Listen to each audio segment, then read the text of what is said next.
आज का first word है चाइल्डिश। इसका मतलब होता है बेवकूफ़ी भरा। नेक्स्ट है चाइल्ड लाइक। चाइल्ड लाइक का मतलब होता है मासूम। कैनन। कैनन नियम। कैनन नियम। बिसाइड के बगल में। बिसाइड के बगल में। बिसाइड्स। बिसाइड्स का मतलब है के अलावा। के अलावा।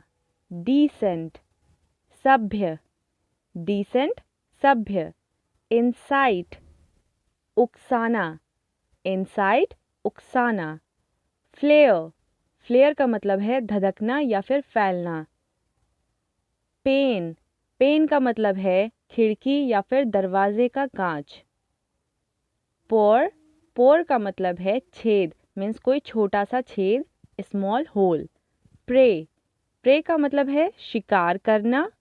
प्रे शिकार करना। रेज। रेज का मतलब होता है गुस्सा। रेज गुस्सा। ग्लेयर। ग्लेयर गुस्से में घूरना। गुस्से में घूरना।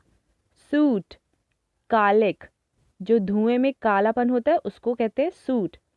सीवर। सीवर का मतलब नाला। सीवर नाला।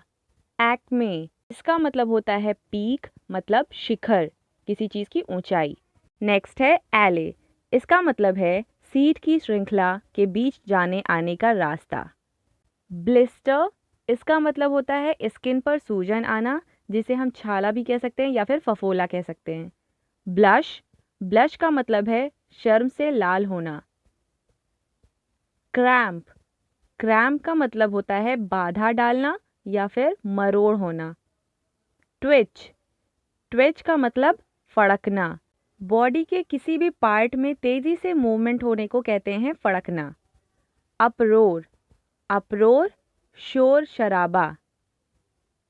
वेनम। वेनम का मतलब होता है पॉइजन, मतलब जहर। वेग। वेग अस्पष्ट, मतलब क्लियरिटी ना हो किसी चीज में। सर्ज तेजी से बढ़ना। नेक्स्ट है डाइन। डाइन का मतलब होता है रात्रि भोजन करना, जो रात में खाना खाते हैं उसे कहते हैं डाइन। नेक्स्ट है पॉम्प। पॉम्प का मतलब होता है धूमधाम। शर्क।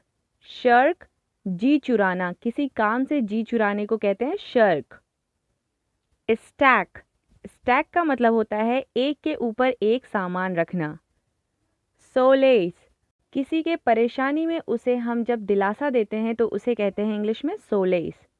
स्पाउस। स्पाउस का मतलब होता है जीवन साथी, चाहे वो हस्बैंड हो चाहे वो वाइफ हो। मिथ। मिथ मीन्स प्राचीन कथा, कोई पुरानी कहावतें अभी तक अगर मानी जा रही हैं उसे कहते हैं मिथ। नेप। नेप का मतलब होता है गर्दन के पीछे का हिस्सा। नेप। नेक्स्ट है ऑब्सोलीट। ऑब्सोलीट का मतलब होता है कोई चीज़ जो बहुत टाइम से यूज़ में ना हो, पुराना हो। नेक्स्ट है लॉर्ड। लॉर्ड का मतलब होता है तारीफ करना। गुफा। गुफा का मतलब है ठहाका लगा के हंसना। Now it's your turn. Stack को हिंदी में क्या कहेंगे? कमेंट करके अपना आंसर ज़रूर बताएं। Thank you so much for watching.